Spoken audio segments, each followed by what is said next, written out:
அனைவருக்கும் வணக்கம். இது பிஎஸ் ஃபார்மஸ் யூடியூப் சேனல். நான் உங்கள் பிஎஸ் பெரியா. ஸோ இன்றைக்கான வீடியோவில் நம்ம என்ன பார்க்க போகிறோம் அப்படின்னா, அதாவது அரசு மானியத்துடன் 90% மானியத்துடன் இலவச ஆடு வழங்கும் திட்டம் வந்துட்டு எப்படி விண்ணப்பிப்பது, அதுக்கு என்ன பண்ணணும் அப்படிங்கிறத பற்றி இந்த வீடியோவில் பார்ப்போம். ஸோ இந்த 2026 to 27 இந்த ஆண்டில் வந்துட்டு இந்த கவர்மெண்ட் ஸ்கீம்ஸ் வந்து அப்டேட் பண்ணியிருக்காங்க. அதாவது அரசினுடைய 90% மானியத்துடன் ஆடு வழங்கும் திட்டத்தை வந்து அறிவிச்சிருக்காங்க. ஸோ இதுக்கு வந்து பார்த்தீங்கன்னா எப்படி விண்ணப்பிக்கணும், இதுக்கு யார்கிட்ட போயிட்டு கேட்கணும் அப்படிங்கிறது இந்த வீடியோவோட கடைசி வரைக்கும் பார்த்தீங்கன்னா கடைசியில் சொல்லியிருக்கேன். அதனால் ஃபுல்லாக பாருங்கள், அப்போ தான் உங்களுக்கு வந்துட்டு புரியும். ஓகேங்களா? ஸோ வீடியோக்குள்ளே போகலாம். மறக்காம நம்ம சேனலை வந்து சப்ஸ்கிரைப் பண்ணி வச்சுக்கோங்க. நான் பக்கத்தில் பெல் ஐக்கனை கிளிக் பண்ணி ஆளில் போட்டுக்கோங்க. ஓகேங்களா? கால்நடை பராமரிப்பு துறை சார்பாக புறக்கடை செம்மறியாடுகள் மற்றும் வெள்ளாடுகள் அபிவிருத்தி திட்டம், இந்த திட்டத்தோட நேமு. இது வந்து பார்த்திங்கன்னா இதில் இதில் வந்து பார்த்தீங்கன்னா வெள்ளாடு வந்துட்டு 90% மானியத்துடன் வந்துட்டு உங்களுக்கு கொடுக்குறாங்க. இப்போ நீங்கள் எவ்வளோ ரூபாய்க்கு ஆடு எடுக்கிறீங்களோ, ஒரு 4 ஆடு கொடுக்குறாங்கன்னா அதில் 90% வந்துட்டு மானியத்தில் வந்துட்டு 10% வந்து நீங்கள் வந்து பயனாளர்கள் வந்து பே பண்ணால் வந்து போதும். 10% மட்டும் பயனாளர்கள் வந்து பே பண்ணால் போதும். ஸோ அந்த மாதிரியான ஸ்கீம் தான். அதாவது ஆடு வழங்கும் திட்டமானது எதனால் கொண்டு வரப்பட்டது அப்படின்னா, செம்மறி ஆடு 7.36%, வெள்ளாடு வந்துட்டு 6.2% மட்டுமே வந்துட்டு உள்ளது. ஆட்டின் இறைச்சி அதிகமாக தேவைப்பட்டு வருகின்ற நிலையில் செம்மறி மற்றும் வெள்ளாடுகள் அதிகரிப்பதற்காக சொல்லிட்டு, அதாவது வந்துட்டு பார்த்தீங்கன்னா வெள்ளாடுகள் வந்துட்டு 7.36% வந்து செம்மறி ஆடுகளும் 6.2% வந்துட்டு மொத்தம் வெள்ளாடுகள். அதாவது வெள்ளாட்டினோட இறைச்சி வந்துட்டு அதிகமாக இங்கே தமிழ்நாட்டில் வந்துட்டு அதிகமாக வெள்ளாட்டோட இறைச்சி வந்துட்டு தேவைப்படுகிறது. வெள்ளாட்டின் இறைச்சியை சாப்பிட்றவங்க தான் அதிகமான பேர் வந்துட்டு தமிழ்நாட்டில் இருக்காங்க. ஆனால் வெள்ளாட்டுகளோட உற்பத்தி வந்து பார்த்திங்கன்னா கம்மியாக இருக்குது. ஸோ அதை மையமாக வச்சு இந்த வெள்ளாடுகளை வளர்க்கும் திட்டத்தை வந்துட்டு நம்ம கவர்மெண்ட் ஸ்கீம்ஸ் மூலிமா கொண்டுட்டு வராங்க. ஸோ இதுதான் இதுக்கான ரீசன். இந்த திட்டத்தில் வந்துட்டு பயன்கள் என்ன அப்படின்னா, ஆடு வழங்க மத்திய அரசானது வந்துட்டு 60% வந்துட்டு வழங்கி வருகிறது. அடுத்து மாநில அரசு வந்து பார்த்திங்கன்னா ஒரு 30% மானியம் கொடுக்கிறது. ஸோ அதாவது சென்ட்ரல் கவர்மெண்ட்டும் ஒரு சில சென்ட்ரல் கவர்மெண்ட்டும் வந்துட்டு பார்த்திங்கன்னா ஒரு 60% மானியத்தை சப்சிடி வந்துட்டு கொடுக்குறாங்க. ஸ்டேட் கவர்மெண்ட் வந்து பார்த்திங்கன்னா ஒரு 30% சப்சிடி வந்து கொடுக்குறாங்க. ரெண்டுமே சேர்ந்து 90% வந்துட்டு சப்சிடி வந்துட்டு பயனாளர்களுக்கு வந்துட்டு கொடுக்குறாங்க. சரிங்களா? மீதமுள்ள அந்த 10% வந்துட்டு பயனாளர்கள் வந்துட்டு பே பண்ணால் வந்துட்டு போதும் அப்படின்ற மாதிரி வந்துட்டு அந்த திட்டத்தின் கீழே வந்துட்டு கொண்டுட்டு வராங்க. ஸோ இந்த திட்டத்தில் வந்துட்டு பணம் பெற்று இந்த திட்டத்தில் பணம் பெற்று துறை சார்ந்து அமைக்கப்பட்டுள்ள சந்தை அல்லது ஆடு வளர்ப்போரிடம் நேரில் சென்று தரமான ஆடுகளை நீங்களே வாங்கி வளர்க்கலாம் அப்படின்ற மாதிரி சொல்கிறாங்க. இப்போது இந்த ஸ்கீமை நீங்கள் அப்ரோச் பண்ணி உங்கள் கூட வந்துட்டு அந்த டாக்டர் வருவார். அவரே நீங்கள் எங்கே சொல்கிறீங்களோ அங்கேயே கூட்டிகிட்டு போய் நீங்கள் பயனாளர்கிட்டேருந்து வாங்குறீங்களா, இல்லை சந்தையிலேருந்து வாங்குறீங்களா, இல்லை எங்கேருந்து வாங்குறீங்களோ அங்கேருந்தே வந்துட்டு வாங்கி, ஸோ அங்கேருந்தே நீங்கள் வந்துட்டு அவங்களுக்கு வந்துட்டு பே பண்ணிக்கலாம். சந்தையிலையோ இல்லை பயனாளர்கிட்டையோ நேரில் போயிட்டு நேரடியாக நீங்கள் வந்துட்டு ஆடுகளை வந்துட்டு வாங்கி கொள்ளலாம். ஓகேங்களா? ஸோ அது வந்துட்டு சொல்லியிருக்காங்க. அதே மாதிரி வந்து பார்த்திங்க அப்படின்னா இந்த திட்டத்தில் இந்த திட்டத்தில் 4 முதல் 5 மாத வயதுடைய 10 செம்மறி ஆடுகள் அல்லது 5 முதல் 6 மாத வயதுடைய வெள்ளாடுகளை வழங்கி வருகின்றனர். இதில் வந்துட்டு சில க்ரைட்டேரியாஸ் இருக்குது. என்ன அப்படின்னா, இப்போ இந்த திட்டத்து மூலிமா நீங்கள் போகிறீங்கன்னா ஒரு 4லேருந்து 5 மாதம் வயசு இருக்கிற ஒரு செம்மறி ஆடுகள், ஒரு 10 செம்மறி ஆடுகள், அது இல்லை எனக்கு வெள்ளாடு தான் வேணும்னா ஒரு 5லேருந்து 6 மாதம் வயதுடைய ஒரு 10 வெள்ளாடுகளை வந்துட்டு நீங்கள் வாங்கி வளர்க்கலாம். இதனுடன் ஆட்டு கிடாயும் வழங்கப்படும். இதனுடன் வந்துட்டு ஒரு கிடா வந்துட்டு வழங்குறாங்க. இந்த இரண்டில் ஏதேனும் ஒரு திட்டம் மட்டுமே பயனாளிக்கு வழங்கப்படும். அதாவது இது ரெண்டில் ஒன்று தான் வந்துட்டு நீங்கள் வந்துட்டு பயனாளர்களை வந்துட்டு அனுபவிச்சுக்க முடியும். அதாவது ஒன்று கிடாவை வந்துட்டு வாங்கிக்கலாம், இல்லை செம்மறி ஆடை வாங்கிக்கலாம், இல்லை வெள்ளாடுகளை வாங்கிக்கலாம். ஓகேங்களா? ஒன்று செம்மறி ஆடை வாங்கலாம், இல்லை வெள்ளாடாக வாங்கலாம். இது ரெண்டுத்தில் ஒன்று தான் வந்துட்டு வாங்க முடியும்.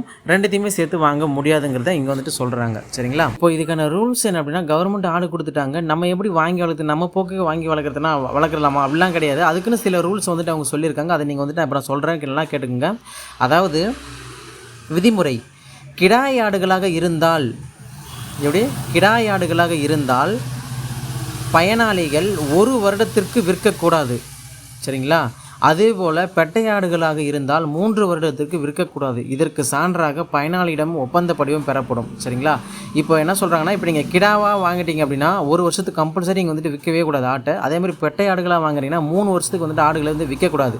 சரிங்களா? இதுக்கு இடையில் நீங்கள் விற்றீங்க அப்படின்னா கவர்மெண்ட் வந்து சரியான ஆக்ஷன் எடுக்கும். அதுக்கு முன்னாடியே வந்துட்டு விற்கக்கூடாதுன்ற மாதிரி உங்ககிட்ட வந்துட்டு அக்ரிமெண்ட் போட்டுக்கோங்க. சரிங்களா? ஒரு பேப்பரில் பத்திரத்தில் அக்ரிமெண்ட் வாங்கிக்குவாங்க, இந்த மாதிரி விற்கக்கூடாது அப்படின்ற மாதிரி. இதுதான் வந்துட்டு ரூல்ஸு. இந்த இலவச ஆடு வழங்கும் திட்டத்தில் தேர்வு செய்யப்படும் பயனாளிகளுக்கு ஒரு நாள் ஆடு வளர்ப்பு பற்றிய பயிற்சிகளை பல்கலைக்கழக பேராசிரியர்கள் வழங்குவார்கள்.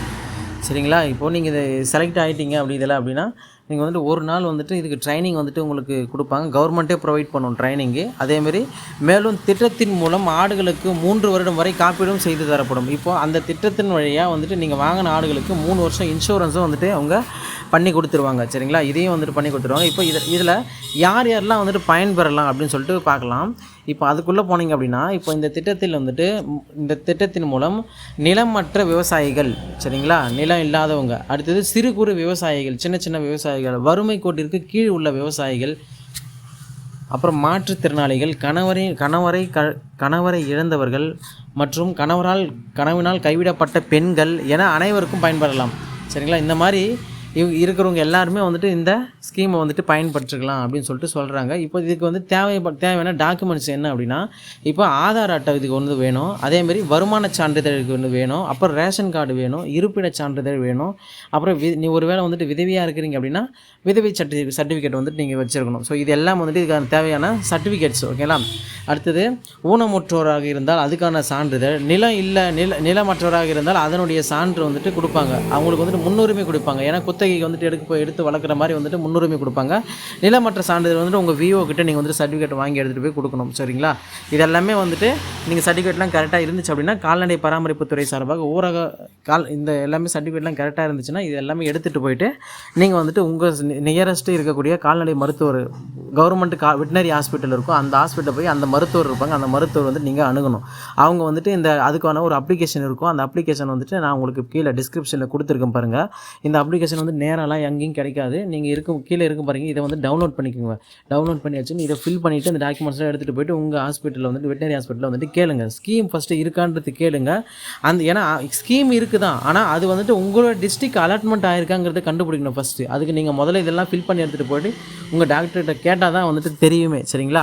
ஸோ அதனால் அதையும் போய்ட்டு கேளுங்க. இதில் வேறு ஏதாச்சும் டவுட் இருந்துச்சுனாலும் வந்துட்டு கீழே வந்துட்டு கமெண்ட்டில் கேளுங்க. இதை நான் உங்களுக்கு சொல்கிறேன். சரிங்களா? ஸோ ஏதாச்சும் டவுட் இருந்தாலும் கீழே கமெண்ட்டில் கேளுங்க. இல்லை வேறு ஏதாச்சும் தலைப்பில் வீடியோ வேணுமாலும் கீழே கமெண்ட்டில் சொல்லுங்கள். அடுத்து இன்னொரு வந்து சந்திக்கிறேன். Have a great day. Bye. See you the next video. Thank you so much guys. Thank you. இதெல்லாம் நான் கடந்து வந்த பாதைகளில் வந்துட்டு எப்படிலாம் இருந்தால் இந்த பிஸ்னஸில் சக்ஸஸ் பண்ணலாம் அப்படிங்கிறத நான் உங்களுக்கு வந்துட்டு நான் இப்போ சொல்கிறேன். உங்களுக்குள்ள ஒரு குறிக்கோளை வந்துட்டு நீங்கள் வந்துட்டு எடுத்துக்கணும். ஓகேங்களா? என்ன நடந்தாலும் நான் இந்த பிஸ்னஸை பண்ணுவேன் அப்படிங்கிறது. ரெண்டாவது, பிஸ்னஸை பண்ணும்போது நான் படிச்சிருக்கேன், நான் எப்படி இந்த பிஸ்னஸை பண்ணுறது, என்ன ஒரு மாதிரி சொல்லுமே அப்படின்னு சொல்லிட்டு நீங்கள் சொல்கிறது ஒரு மாதிரி சொல்லுவோம். நம்ம எப்படி படித்தவங்களாம் வந்துட்டு மாடு மேய்க்கிறது ஆடு மேய்க்கிறது அப்படின்னு சொல்லிட்டு நீங்கள் நினச்சிட்டு இருந்தீங்க அப்படின்னா அந்த ஒரு கோட்பாடை வந்துட்டு நீங்கள் எடுத்துகிட்டு அதெல்லாம் நீங்கள் பொருட்படுத்தாமல் நீங்கள் வந்துட்டு இந்த பிஸ்னஸை லாங் டேர்மாக வந்துட்டு நீங்கள் பண்ணணும். ஒவ்வொரு சின்ன சின்ன விஷயங்களுமே வந்துட்டு பார்த்தோன்னா ஏற்றத்தாழ்வு அப்படிங்கிறது இருக்கும். அதாவது திடீர்னு இந்த மாதம் வந்துட்டு பார்த்தோன்னா லாஸ் சுத்தமாகிடும், ₹1 கூட கையில் இல்லாமல் வந்துட்டு போயிடும். அப்படிப்பட்ட சூழ்நிலை வரும். அப்படிப்பட்ட சூழ்நிலையில் வரும்போதும் கூட நீங்கள் மாடுகளையும் சரி இல்லை ஆடுகளையும் சரி நீங்கள் வந்துட்டு சேல் பண்ணிடக்கூடாது. நம்ம ஆடு வளர்க்குறோம்